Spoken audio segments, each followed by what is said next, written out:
정치 관련 뉴스 보다 보면 가장 많이 등장하면서 또 가장 많이 헷갈리는 단어가 여당과 야당일 텐데요.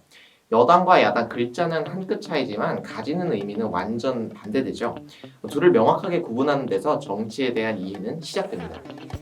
둘의 차이는 생각보다 간단한데요. 여당은 대통령이 속한 정당이고 야당은 그렇지 않은 정당입니다. 그래서 여당은 단 한 개밖에 없는 반면 야당은 여러 개가 있습니다. 그리고 여당과 야당은 5년에 한 번 펼쳐지는 대통령 선거 결과에 따라서 뒤바뀔 수도 아니면 그대로일 수도 있죠. 여당의 여자가 함께의 여자거든요. 대통령과 함께 가는 정당이다 이렇게 생각하면 쉽게 돼요. 반면에 야당은 들 야자를 쓰거든요. 그래서 청와대 밖 들판에 있는 당이다 이렇게 생각하면 더 쉬울 것 같습니다.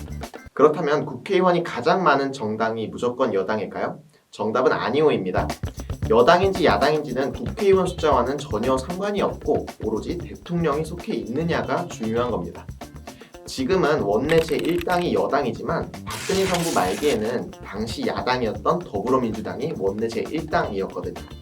여당이 원내 제1당이면 행정부와 입법부가 같이 움직이니까 정책 추진 속도가 빠르되 견제 세력의 힘이 약하다는 단점이 있고, 반면에 야당이 원내 제1당일 경우에는 효과적인 행정부에 대한 견제가 가능하지만 또 정책 추진력이 약해진다는 단점이 있습니다. 현재 여당은 문재인 대통령이 속해 있는 더불어민주당이고, 야당은 국회의원을 보유한 정당만 살펴보자면 국민의힘, 국민의당, 정의당, 열린민주당, 기본소득당, 시대전환 등이 있습니다. 이 중에서 기본소득당과 시대전환은 여당 비례대표 정당이었던 더불어시민당과 함께한 정당이고, 열린민주당은 이름에서도 알 수 있듯이 여당과 큰 틀에서 정치 의견을 함께하는 경우가 많아 넓을 범자를 붙여 범여권으로 분류됩니다. 더불어민주당 등 범여권 정당들과 정의당은 진보 정당으로 분류되고, 국민의힘과 국민의당은 보수 정당으로 분류되기도 합니다. 자, 그럼 다시 헷갈리는 포인트. 진보는 뭐고 보수는 뭘까요? 진보와 보수.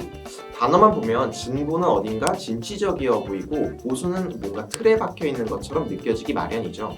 하지만 진보와 보수는 왼쪽과 오른쪽, 짜장과 짬뽕처럼 어느 한쪽이 옳고 그른 것이 아닌 말 그대로 정치 성향을 의미합니다.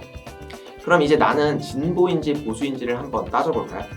현대 민주주의 국가에서 가장 우선시되는 절대 가치가 크게 두 가지가 있습니다. 하나는 자유, 또 하나는 평등인데요. 그런데 이 두 절대 가치는 때때로 충돌할 수도 있습니다. 이때 자유의 손을 더 높이 들어주는 쪽이 보수, 평등의 손을 조금 더 높이 들어주는 쪽이 진보라고 볼 수 있습니다.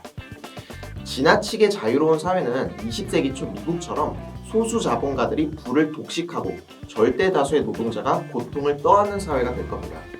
반면에 지나치게 평등한 사회는 냉전시대 사회주의 국가들처럼 성장 동력을 상실해 사회 전체의 부가 축소될 겁니다. 이러한 양극단을 경험한 우리는 이제 이 사이 어딘가에서 국가 시스템을 운영하고 있죠. 세금을 예로 들어볼까요? 진보는 지금 빈부격차가 심하잖아. 그러니까 세금을 늘려서 부의 재분배를 촉진해야 해 라고 주장하는 반면, 보수는 세금은 개인이 자유로운 경제활동으로 얻은 결과물을 국가가 가져가는 거잖아. 너무 많이 가져가면 경제적 자유를 침해하고 일할 동기를 감소시켜 라고 주장합니다. 즉 진보는 평등을, 보수는 자유를 더 추구하는 겁니다. 이렇듯 진보와 보수에는 절대적인 정답은 없고 적절한 조화를 이루어야 안정된 사회를 구축할 수 있습니다. 조화를 이루기 위해서 서로 토론하고 논쟁하고 협의해야 할 텐데요. 우리 사회에서 그것이 이루어지는 공간이 바로 정치인 겁니다. 자, 그러면 진보와 보수의 개념은 아주 간략하게 정리가 되었고, 마지막으로 그럼 정당은 뭘까요? 정당은 비슷한 정치 성향과 비슷한 생각을 가진 사람들이 형성한 집단으로서 정치적인 의사 표현이 보다 효율적으로 진행할 수 있도록 하는 단체입니다. 특히나 정당은 각 개개인의 성향과 가치관이 다 다른 현대사회에서 조금 더 통합된 의견을 도출하는 데 있어 중요한 역할을 합니다. 먼저 비슷한 생각을 가진 사람들이 정당이라는 집단을 이루고 그 정당이 다시 다른 정당과 협의를 거치면서 우리 사회 전체에 통합된 결과물을 창출할 수 있게 되는 것이죠. 우리나라는 정당 입당의 자유를 보장하고 있어 범죄자 등 일정 제한 조건에 해당하지 않는 성인이라면 누구나 어떤 정당에 가입하거나 혹은 심지어는 정당을 만들어서 정치적인 의사표현을 펼칠 수 있습니다. 현재 우리나라에는 40여 개의 정당이 각자의 정치적 의사표현을 하는 중입니다.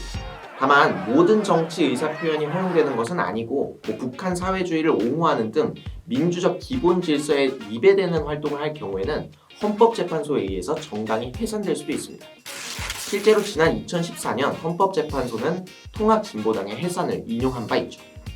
어쨌든 이렇게 구성된 정당은 비슷한 생각을 가진 이들을 더욱 모으고 그것을 통해 선거에서 승리함으로써 본인들의 가치관이 우리 사회에 더 많이 반영되게끔 하자는 목표를 가지고 활동합니다. 그리고 정당들이 가장 중요하게 생각하는 선거가 바로 내년에 펼쳐질 대통령 선거인데요. 이에 대해서는 2편에서 주로 다뤄보도록 하겠습니다.